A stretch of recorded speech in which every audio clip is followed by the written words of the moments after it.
నమస్తే రమ్మగారు. నమస్తే జయ. రమ్మగారు, ఏదైనా మంచి స్టోరీ చెప్పండి. ఎస్ జానకి గారు కొన్ని కథలు పంపించారని చెప్పాను. మనం ఏం చేసాం, పులిరాజు కథ చెప్పుకున్నాం కదా, ఆవిడ ఏమన్నా కథ అని ఇంకోటి పంపారు. కథ పేరే అదా? ఏమన్నా. చిన్నప్పుడు మా అక్కయ్య వాళ్ళ పాప ఒకటి ఆకలిస్తుంది అనేది, అన్నం తింటా, అన్నం ఆకలి కాదమ్మమ్మ, ఏమైనా ఆకలిస్తుందని. ఏమైనా ఏదో ఒకటి, అన్నం కాకుండా, అన్నం ఆకలి కాదు. ఇప్పుడు కూడా అదే పెద్దది అయిపోయింది. ఇప్పుడు కూడా పిన్ని ఏమైనా ఉన్నాయా అంటుంది. ఓకే, ఇది ఏమన్నా కథ అనమాట. పూర్వం అట ఒక గొప్ప రాజుగారు ఉండేవారు, చక్రవర్తి. ఆయన చాలా దేశాల రాజ్యాల వాళ్ళు ఆయనకి కింద సామంతులుగా ఉండేవాళ్ళు. అయితే చాలా కాలం పిల్లలు కలగలేదు. చాలా కాలం పిల్లలు కలగలే. భార్య భర్త ఎన్నో పూజలు వ్రతాలు నోవులు ఎన్నెన్నెన్నెన్నో చేసేవారు. అయితే ఎంతో కాలానికి ఆయనకి ఒక అందమైన కుమారుడు కలిగాట. చాలా అందగాడు.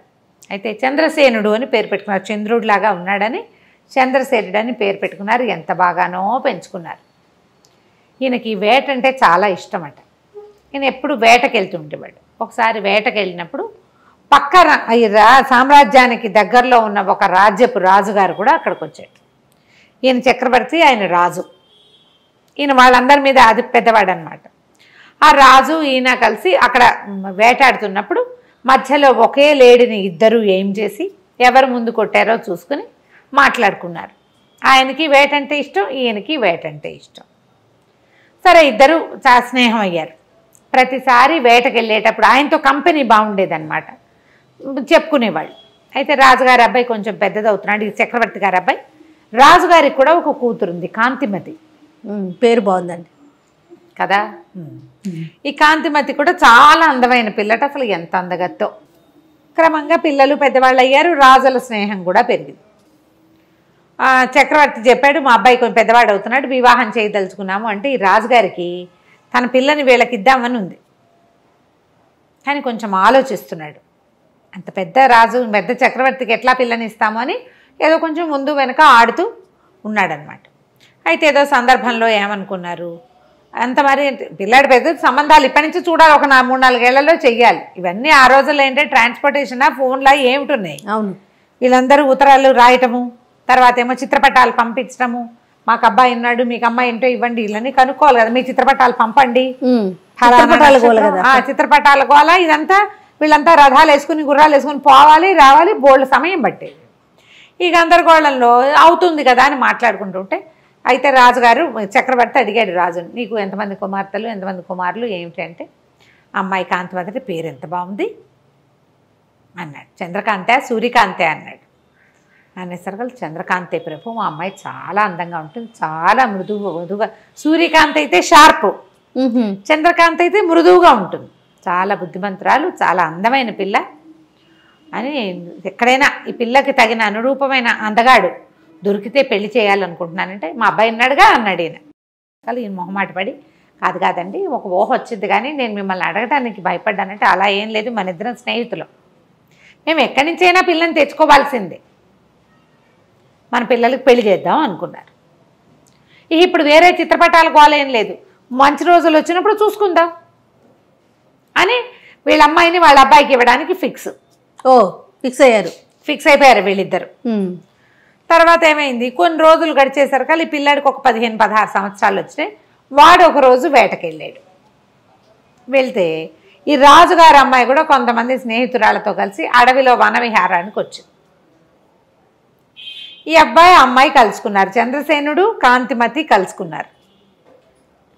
కలుసుకోవటం మొదలుపెట్టారు. ఈ పిల్లాడికి ఒక 15-16 సంవత్సరాలు, ఆ పిల్లకు 14 ఏళ్ళు. దగ్గర వాళ్ళు, దగ్గర ఏజో 2-3 ఏళ్ళు తేడా ఉంది. ఆ వయసు పిల్లలకి సహజంగా అట్రాక్షన్ ఉంటుంది, ఫ్రెండ్షిప్ కుదిరింది. వీళ్ళిద్దరూ మాట్లాడుకుంటూ ఉండేవాళ్ళు, ప్రతిసారి ఉత్తరాలు రాసుకునేవాళ్ళు, ఈ అడవిలో కలుసుకునేవాళ్ళు. ఇతను ఈ పిల్లని పెళ్లి చేసుకోవడానికి నిశ్చయించుకున్నాడు. ఒక 2-3 సంవత్సరాలు గడిచేశారు కాళ్ళు. అప్పుడప్పుడు కలిసేవాళ్ళు. అప్పుడు ఇలా రోజు కలిసేందుకు లేదుగా, 6 నెలలకి 5 నెలలకి కలుసుకునేవాళ్ళు. పిల్లలు ఎదుగుతున్నారు, వాళ్ళ ప్రేమలు కూడా ఎదిగినాయి. అయితే రాజుగారు చక్రవర్తి ముహూర్తాలు పెట్టిద్దామని అనుకుని భార్యకి చెప్పాడు, ఫలానా ఒక రాజుగారి అమ్మాయితో మన అబ్బాయికి పెళ్లి నిశ్చయించాను అని చెప్పేసరికల్లా ఈ కుర్రాడు అన్నాడు, అమ్మ నేను ఇంకో పిల్లని ప్రేమించాను, నేను అడవిలో కలుస్తాను అమ్మాయిని, నేను ఆ పిల్లనే చేసుకుంటాను అన్నాడు. డామ్ డూమ్ అని రాజుగారు చెడామడా పొట్టాడు. అటు పనికిరాదన్నాడు చక్రవర్తి. మాట ఇచ్చా ఎప్పుడో, అట్లా కుదరదన్నాడు. ఈ లోపల ఆ రాజుగారు కూడా ఈ చక్రవర్తి గారు అబ్బాయితో నీకు పెళ్ళంటే ఆ అమ్మాయి యువరాణి ఒప్పుకోలే. చెప్పేసరికల్లా ఆయన అన్నాడు, అమ్మ మాట పోతుంది చక్రవర్తి దగ్గర, ప్రధానమైనది ఏంటంటే మన రాజ్యం ఆయన చేతిలోకి వెళ్ళిపోతుంది, ఆయన కోపం వస్తే. ఆయన అంతటా ఆయన అడిగాడు కాబట్టి ఒకసారి కనపడ్డాయి పెళ్లి చూపులు, పిల్లని తెచ్చి చూపిస్తానని చెప్పా, పిల్లని చూపిస్తానని. వాళ్ళు వస్తామన్నారు. అబ్బాయికే నచ్చకపోయినా ఏదో కారణం చెప్దాం, అసలు పిల్లని చూపించని కూడా చూపించకుండా నేను కాదని అనకూడదని కూతుర్ని బతిమలాడుకున్నాడు. సరే ఒప్పుకుంది, ఏడ్చుకుంటూ ఆ పిల్ల. వాళ్ళు కూడా ఏం చేశారు, ఆ రాణిగారేమో కొడుకుని బతిమలాడింది, ఎవరినో ప్రేమించేటంటే కావాలంటే రెండో పెళ్లి చేసుకోమని ఆ పిల్లని, ముందు ఈ పిల్లని చూడవలసిందేనన్నాడు. ఆ తర్వాత కథ, వివాహము పట్టపురాణి రాజు కూతురే కాంతిమతే అన్నాడు. అనేసరికల్లా సరే పేర్లు చెప్పుకోలేదు, తండ్రి పేర్లు రాలేదు. ఈ పిల్లాడు వెళ్ళి ఆ పిల్లని చూడ్డానికి వెళ్ళాడు.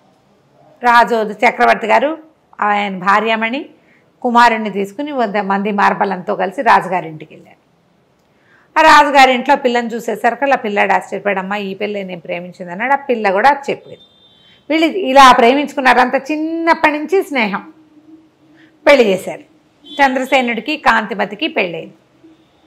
సరే చక్రవర్తి గారు పెద్దవాడైపోయినాడు, పిల్లాడికి రాజ్యం అప్పచెప్పాడు. వీళ్ళకి 20 ఏళ్ల లోపలే పెళ్ళయింది కదా, ఎప్పటికీ సంతానం కలగలేదు. వాళ్ళిద్దరూ ఎంత బాగా కలిసి ఉండేవాళ్ళు. రాజ్యంలో అందరూ గుసగుసలాడుకునేవాడు. చక్రవర్తి గారి కోడలికి పిల్లలు లేకపోతే ఎట్లా? యువరాజుకి ఇంకొక పెళ్లి చేయండి, రాజు అయిపోతున్నాడు, పెళ్లి చేయాలి, ఈయన చక్రవర్తి అవుతాడు రేపు, ఉత్తరాధికారి లేకుండా ఎట్లా కుదురుతుంది? ఇంకో పెళ్లి చేయండి, ఇంకో పెళ్లి చేసుకోండి, ఇంకో పెళ్లి చేసుకోండి అని మాటలు వచ్చేవి. వాళ్ళ అమ్మ ఏమనేదంటే, ఒరే ఇప్పుడు నువ్వు కాంతిమతే నువ్వు ప్రేమించిన అమ్మాయి అయింది కాబట్టి సరిపోయింది, లేకపోతే ఆ అమ్మాయిని పెళ్లి చేసుకుని అడవిలో పిల్లని కూడా చేసుకుందాం అనుకున్నావు కదా, అదే కదా, రెండో పెళ్ళి ఎలాగో చేసుకోదలుచుకునే ఉన్నావు, అది రెండు కలిపి ఒకటే అయింది అనుకో, ఇప్పుడు ఇంకో పిల్లని ఎవరినైనా చేసుకో, ఈవిడే పట్టప్రాణిగా ఉంటుంది, ఉత్తరాధికారి లేకపోతే రాజ్యానికి కుదరదని అందరూ బతిమలాడాడు, బలవంత పెట్టారు. ఈ అమ్మాయి కూడా కాంతిమతి కూడా భర్తను రోజు అడిగేది చేసుకోమని, పెళ్లి చేసుకో అని. చాలా రోజులకి మొత్తానికి ఒప్పుకున్నాడు. ప్రజల నుంచి ప్రెషర్ ఎక్కువ వస్తుంది, అధికారుల నుంచి ప్రెషర్ వస్తుంది. పెళ్లి చేశారు. ఇంకొక అందగతి, ఇంత అందగతి కాదు కానీ కొంత అందగతిని తెచ్చారు మొత్తానికి. సరే రెండో రాణి కూడా బాగానే ఉండేది. పెద్ద రాణి ఏంటంటే పాపం రేపు ఉత్తరాధికారిని కనడానికి వచ్చిన పిల్లని ముద్దుగా చూసుకునేది. అమ్మాయి చంద్రకాంతిమతి కదా, అంటే మంచి స్వభావం కలిగేది. అయితే కొన్నాళ్ళకి చిన్నరాణికి ఏమనిపించడం మొదలెట్టిందంటే, ఊరికే నేను ఒక పిల్లలుగానే మెషిన్ లాగా నన్ను తెచ్చారు, ఇంపార్టెన్స్ అంతా ఆవిడికే, ఈయన ప్రేమంతా ఆవిడికి, ఆయన ఏదో శాస్త్రానికి నాతో గడుపుతున్నాడు అంతే. ఒక మంటగా ఉండేది. ఏమనేది, ఆమె పెద్దరాణి ఆవిడ పద్ధతులు ఎవరికి తెలీదు, అంతా ఆవిడ ఇష్ట ప్రకారం జరగాలంటుంది అని కొంచెం పుల్ల విరుపుగా మాట్లాడేది. క్రమంగా నా మీద కుట్ర చేస్తోందని చెప్పడం మొదలుపెట్టాడు. కుట్ర ఎందుకు చేస్తుంది, నిన్ను చేసుకోమని ఆవిడే చెప్పింది అనేవాడు రాజు, కేకలేసేవాడు. అయితే ఒకసారి ఏమైంది, చిన్నరాణి గారి దాసి పెద్దరాణి గారి మందిరంలో ఆవిడ మంత్రితోటి ఏదో మాట్లాడుతున్నది కనపడి చూసింది. చూసి అమ్మ మంత్రి గారు రాణిగారు మాట్లాడుకుంటున్నారు అని చెప్పింది. అది మామూలు మాటే. వెంటనే చిన్నరాణికి ఏం తట్టింది, మంత్రి రాణి కలిసి గూడు పుఠానీ చేస్తున్నట్టుగా చూపించచ్చు, క్రియేట్ చేయొచ్చు. ఏమని చెప్పేది, అంతకుముందు నాకు ఇవాళ వాంతులు అయిపోయినాయి, నెలదప్పేసాను అనుకున్నారు, కాదు నాకు ఆహారంలో ఫుడ్ పాయిజనింగ్ అయింది అని చెప్పేది రాజుకి. ఇవాళ ఒంట్లో బాగోలేదు, ఫుడ్ పాయిజనింగ్ అయింది, ఇవాళ నేను పెట్టుకునే పువ్వుల దండల్లో ఏదో చల్లారు, నాకు తుమ్ములు వచ్చేసినాయి, నన్ను చంపడానికి, నన్ను ఇబ్బంది పెట్టడానికి, నేను పిల్లల్ని కానీ ఇవ్వకుండా చేయటానికి చూస్తున్నారు, అట్లా చెప్పేది. ఆయన ఒప్పుకునేవాడు కాదు. ఈ మంత్రి రాణి మాట్లాడుకుంటున్నారు కదా, ఈ మాట చెప్పేసరికల్లా ఈవిడేమంది, రాజుకు చెప్పింది, నువ్వేమో నేను చెప్తే నువ్వు వినవు, రాణిగారు మంత్రి గారితోటి మంత్రాంగం చేస్తుంది, నన్ను చంపటానికి ఏమో మందులు తెప్పించేందుకు ప్రయత్నం చేస్తాం. అయ్యో, మంత్రి కూడా కలిసిపోయాడు. అనేసరికల్లా రాజుకు అర్థం కాల, అంత పని చేస్తుందా నా రాణి, అట్లాంటిది కాదంటే కొండు మండిపోతుంది, నారాయణి నారాయణి అంటాడని, కావాలంటే కనుక్కో నువ్వు మంత్రి వచ్చాడో లేదో కనుక్కో. అప్పటికి ఒక 20-30 సార్లు విన్నాడేమో. ఆల్రెడీ కొంచెం కలుషితం అయింది లోపల కొద్దిగా. ఏమైంది, ద్వారపాలకుల్ని ఇవాళ ఎవరెవరు వచ్చారు అని కనుక్కుంటే మంత్రి గారు వచ్చారు. ఎంతసేపు ఉన్నారు? అరగంట సేపు ఉన్నారు. ఎవరితో మాట్లాడారు? రాణితోటి మాట్లాడారు. వెంటనే ఆయనకి ఏమనిపించిందంటే విషం తెప్పిస్తోంది. నిజానికి అక్కడ ఏం జరిగింది, చిన్నరాణి పుట్టినరోజు వస్తోంది, ప్రత్యేకంగా అలంకారాలు చేయించండి, ఆవిడకి చీరలు నగలు తెప్పించండి కొత్తవి బయట నుంచి అని చెప్పింది. అప్పుడు కోశాధికారికి కబురు వెళ్ళింది, చిన్నరాణి గారి పనుపున మంత్రి గారు ఏమైనా డబ్బు తెప్పించుకున్నారా అని. డబ్బు తెప్పించుకున్నారు. ఆయన తెప్పించుకున్నది బట్టలకి నగలకి వాటికి. అది తెలియదు. అది తెలియదుగా డబ్బు వెళ్ళిందన్నమాట మాత్రమే బయటపడింది. పడంగానే ఇక ఇంకేముంది, రాజుగారికి విపరీతమైన కోపం వచ్చింది. నువ్వే పెళ్లి చేసుకోమన్నావు, ఉత్తరాధికారి కోసం పెళ్లి చేసుకుంటే ఆ అమ్మాయిని తెచ్చిన అమ్మాయిని ఏమైనా చేసేస్తే వెంటనే రాణికి అంతఃపురం నుంచి బహిష్కారం వచ్చేసింది. అయ్యో. మంత్రి గారిని పిలిచాడు. మంత్రికి ఏ మాట చెప్పే అవకాశం ఇవ్వాలి. అది కాదండి అని చెప్పబోయినా వినలేదు. నీ మీద గౌరవంతో ఇంతకాలం నువ్వు చేసిన సేవ వల్ల నేను నిన్ను వదిలేస్తున్నా, చంపకుండా. మళ్ళీ నువ్వు రాజభవనం గుమ్మం ఎక్కద్దు. ఈ మంత్రి గారికి దూరంగా ఒక పల్లెటూరులో ఆయన కుటుంబం ఉంది. ఆయన వస్తూ పోతూ ఉంటాడు ఇక్కడికి. మీ ఊరు వెళ్ళిపో, నువ్వు మళ్ళీ రాజధానిలోకి రావద్దు. నువ్వు ఆవిడకి లోబడిపోయావని నాకు అర్థమైపోయిందంటే అది కాదండి అని చెప్పపోతాడు. ఇక వినడు రాజు. సగం చెడిన బుర్రలో పెద్ద విత్తనం పడితే పూర్తిగా చెడిపోతుంది. అంతే. మంత్రిని పంపించేశాడు. రాణిగారికి బహిష్కారం ఏమిటంటే రాణిగారికి ఒక పాత పురాతనమైన పడిపోయేలాగా ఉన్న ఒక పాత రాజభవనం ఒకటి ఉంది. ఇవి అక్కడ ఉండాలి. ఈవెన్ అక్కడ పంపించారు. పాతది, పడిపోయేందుకు శిథిలావస్థలో ఉంది. ఎవ్వరూ సహాయం లేరు. ఒకడు ఒక నత్తి నంగిగా ఉండే ఒక కుర్రవాడిని ఆవిడకి పని మనిషిగా ఇచ్చారు. అంతే. ఆ కుర్రాడి సాయంతో నువ్వు అక్కడ ఉండు, నీకు ఇక అంతఃపురం ప్రవేశం లేదు. ఊరికే ఊహే జరిగింది కానీ క్రియ జరగలేదు. కాబట్టి క్రియ ఏదైనా జరుగుంటే చంపేసేవాడు. చిన్నరాణి పదే పదే చెప్పింది క్రియ కూడా జరిగిందని. ఆయన నమ్మల. నాకు తెలిసిందేమిటి ఇదే కాబట్టి నేను ఇంతే శిక్ష ఇస్తానన్నాడు. కొంచెం అంతఃపురానికి చాలా దూరంలో ఉన్న పురాతనమైన ఒక బిల్డింగ్లోకి ఆవిడని షిఫ్ట్ చేశారు. ఈ పెట్టిన కుర్రాడేమో వెర్రివాడు. రోజు అన్ని జొన్నలు వచ్చేవి వీళ్ళకి ఆహారానికి. రాణిగారికి సహాయకులు లేరు, ఏమీ లేరు, వాడు ఒకడే. అందులో పుచ్చిపోయినవి, పుచ్చుపట్టిపోయినవి, బొక్కివి అలాంటివి జొన్నలు వస్తే ఆ జొన్నలన్నీ బాగు చేసుకునేది ఆవిడ. బాగు చేసుకుంటే ఇది వారానికి ఒకసారి పంపేవాళ్ళు ఇన్ని జొన్నలు. ఆ జొన్నల్లో సగం పోయేవి. మిగిలిన సగంతో ఆవిడ ఏదైనా కాస్త అంత వండి వాడికి అంత జావా, తనకో ఇంత జావాతో బతికి ఉండేది. అయితే ఏమైంది, వీడు కొంచెం ఏంటంటే వెర్రివాడు. కానీ వాడికి ఒక రకంగా పాటలు, మ్యూజిక్ అవి పిచ్చి. మామూలుగా తెలివిగల మాటలు అవి ఏమీ లేవు, అయోమయంగా ఉంటాడు. అయితే ఏమైందంటే ఈ జొండలు తెస్తుంటే ఒక దారిలో పెద్ద సన్నాయి మేళము అవి వినపడుతున్నాయి. ఏవో ఫంక్షన్ జరుగుతుంది. ఫంక్షన్ జరుగుతుంటే వీడు ఆ డోల్ శబ్దానికి అనుగుణంగా చిందులేయటం మొదలుపెట్టాడు. చిందులేస్తుంటే సరే జనాలకు సరదాగా ఉంటుంది కదా, ఆ డోలు వాయించేవాడు ఇంకో కొంచెం సన్నాయి వాడు పీపీపీ అని ఇంకా బాగా వాయించి, డోలు వాడు ఇంకా మధ్యలో బాగా దరువు వాయించేసరికి వీడు ఎగురుతూ ఎగురుతూ డ్యాన్స్ చేస్తుంటే అందరూ ఏం చేశారు, వాడి మీద 5 పైసలు 10 పైసలు విసిరేశారు. ఆ విసిరిన డబ్బులన్నీ తీసుకొచ్చాడు. 1 రూపాయి అయింది.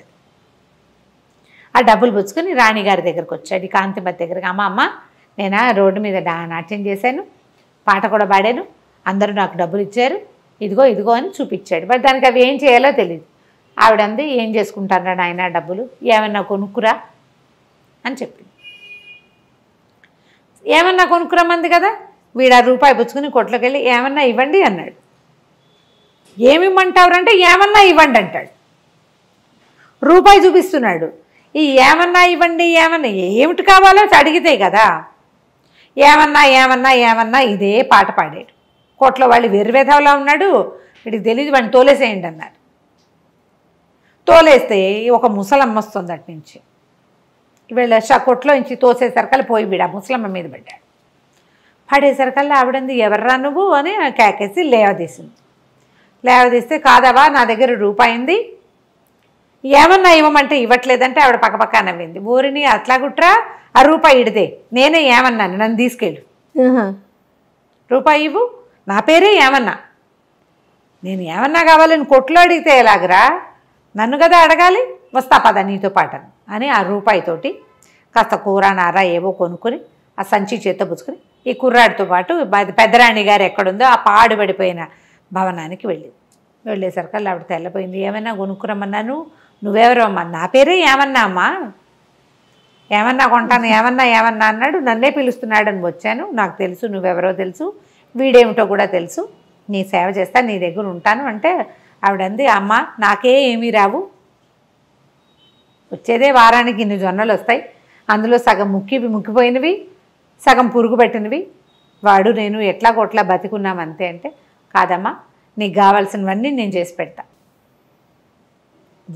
రాజభవనం నుంచి జొన్నలు కాదు, బియ్యము పప్పు ఉప్పు చీరానార అన్నీ వస్తాయి, నేను వచ్చా కదా అవన్నీ వస్తాయి అంతే.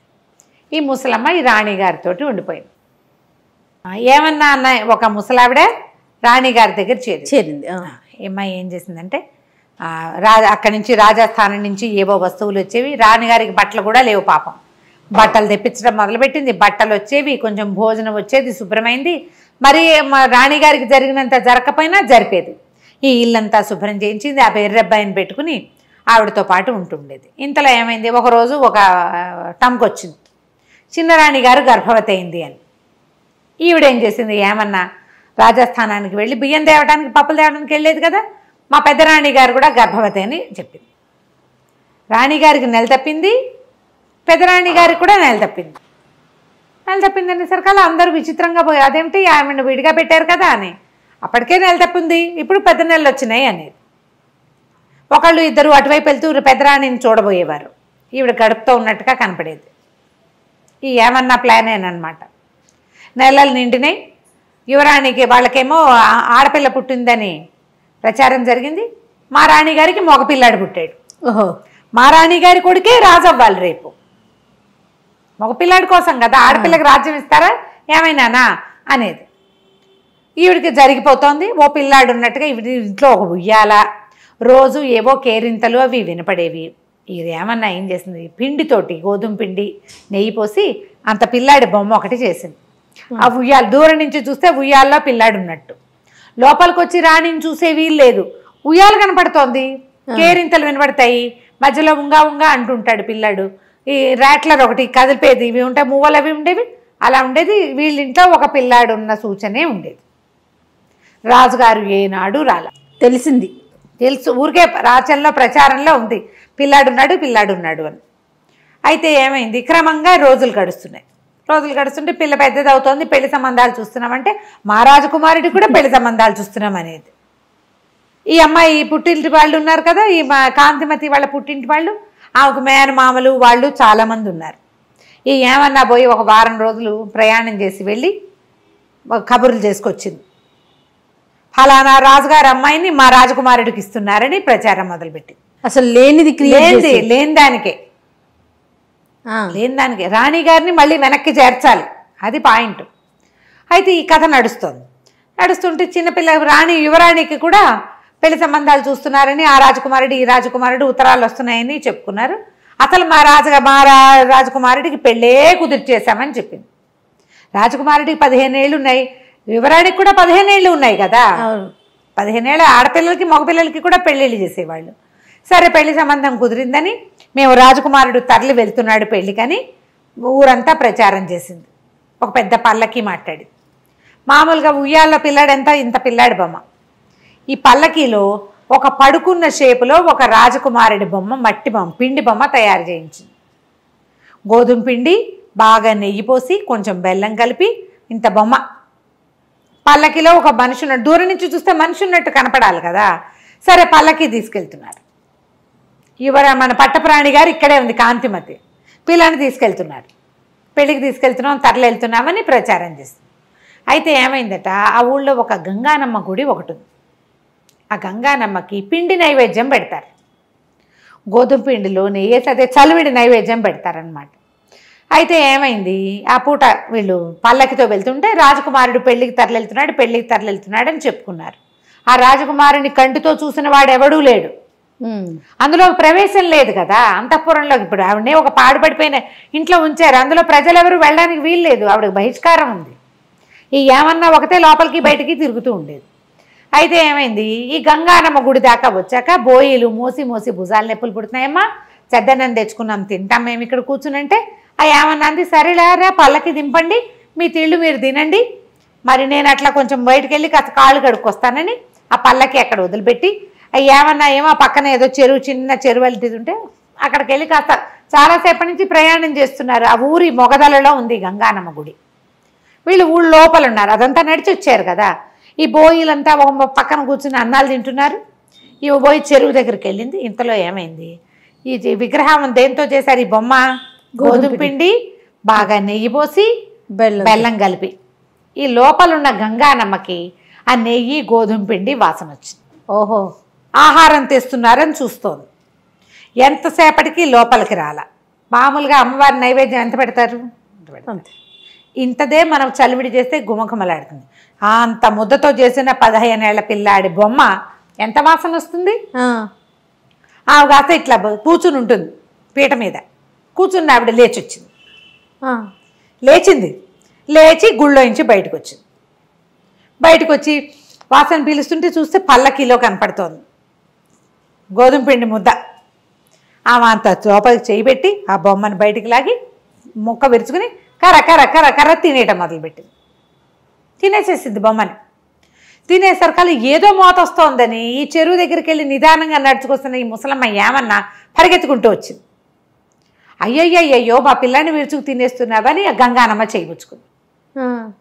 చేయిపుచ్చుకునేసరికి కేకలు పెట్టింది, నా పిల్లాన్ని తినేసావు, నా పిల్లాన్ని నాకు ఇచ్చేయండి. అమ్మ గంగానమ్మ విదిలించుకోపోయింది. ఆమె ఎంత విదిలించుకున్నా ఈ ముసలిది చెయ్యి వదిలిపెట్టలేదు.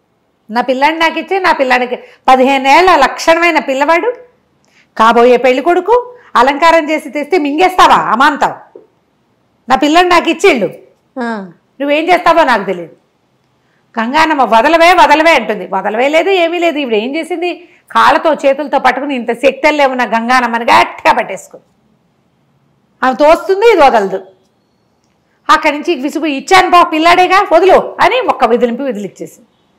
ఈమె పోయి మేనా దగ్గర పడింది, ఆ పల్లకి దగ్గర.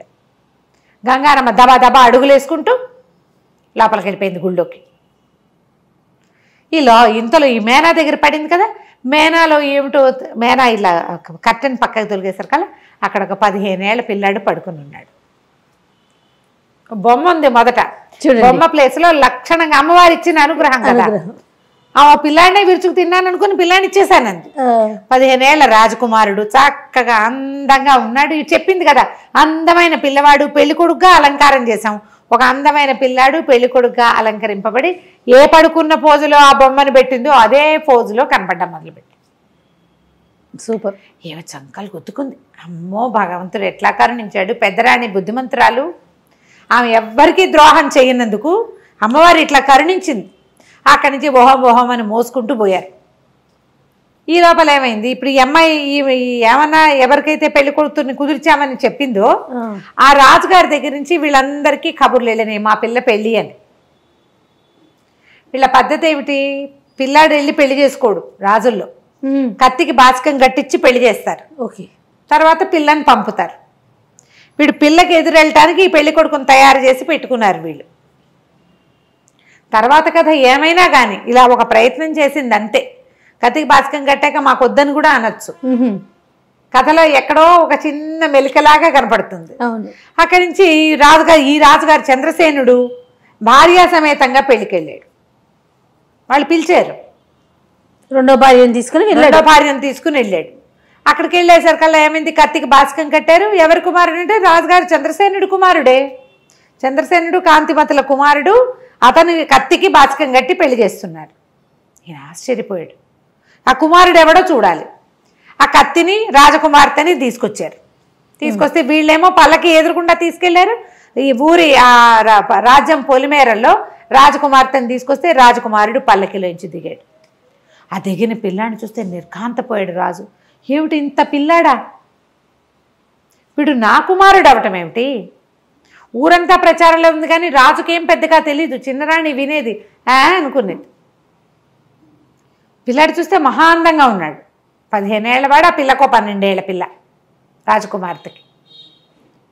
సరే రాజకుమార్తెని పల్లకి ఎక్కించుకున్నారు. పిల్లాడు పిల్ల ఒకళ్ళనొకళ్ళు చూసుకుంటున్నారు. చంద్రసేనుడు గుర్రం వేసుకుని ఆగ మేఘాల మీద పరిగెత్తుకుంటూ ఆ పడిపోయిన శిథిలాలయపు బిల్డింగ్ ఉంది కదా, అక్కడికి పరిగెత్తాడు. ఆ కాంతి లోపల ఏం చేసింది, ఏమన్నా కూడా కబురు చేసింది, అమ్మవారి అనుగ్రహం నీ మీద పరిపూర్ణంగా ఉన్నది, ఇట్లా ఒక బిడ్డ వచ్చాడు, ఒక పిల్లవాడు మనకు లభించాడు, ఈ పిల్లవాడు నీ పిల్లాడే, నీ పిల్లాడి కోసమనే పంపించింది ఆవిడ అని చెప్పేశారు కల్లా. అప్పుడు రాజుగారు పరిగెత్తుకుంటూ వెళ్ళాడు కదా, వెళ్ళి అడిగాడు, ఈ కుర్రాడు నా కుమారుడా, నువ్వు ఎప్పుడు గర్భవతి అయ్యావు, ఎప్పుడు సంతానం కలిగిందంటే నీ దగ్గర నుంచి వచ్చే నాటికే నాకు నెల తప్పి ఉంది అని చెప్తుంది ఆవిడ. చెప్పేశారు కల్లా చెప్పమంది కదా, నేను ఇది నిజమే చెప్తున్నానని అనుకో, ఆ కుమారుడు నీ కుమారుడే, భగవంతుడి అనుగ్రహం మనకి ఇలా కలిగింది. ఆశ్చర్యపడి ఎట్లా జరిగింది, ఇంత పిల్లాడిని నేను ఎట్లా పోగొట్టుకున్నాను, రాజ్యానికి ఉత్తరాధికారి అయిన వాడు ఈ శిథిలాలయంలో ఉండటం ఏమిటి, ఆయనకు అర్థమే కాల. ఫీల్ అయ్యాడా? ఫీల్ అయ్యాడు. సరే అక్కడి నుంచి రాజకుమారుడిని మరి ఇక్కడికి ఎట్లా తీసుకొస్తారు, రాజకుమారుడిని రాకుమార్తెని తమ ఇంటికి తీసుకెళ్ళి సగౌరవంగా కాంతిమతిని కూడా పల్లకి పంపించి రాజస్థానానికి రప్పించాడు. అప్పుడు ఈ ఏమన్నా అని పిలిపించాడు.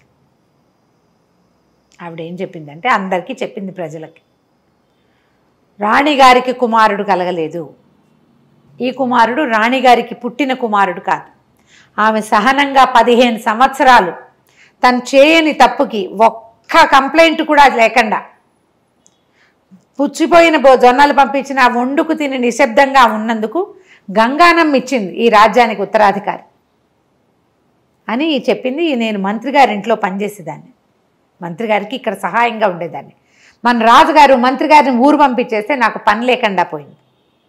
నేను ఈ ఎవరి మహారాణి దగ్గరికి వెళ్ళే మార్గాన్ని చూస్తుంటే ఈ కుర్రాడు తగిలేడు నాకు, వాడు ఏమన్నా కొంటా అంటే ఏమన్నాగా నేను వెళ్ళాను, మంత్రి గారి దగ్గరికి వెళ్ళి ఇట్లా మహారాణి దగ్గర చేరానని చెప్తే ఈమెకు కావాల్సిన ఆహారము దినుసులు అన్నీ కూడా మంత్రి గారే ఇచ్చాడు.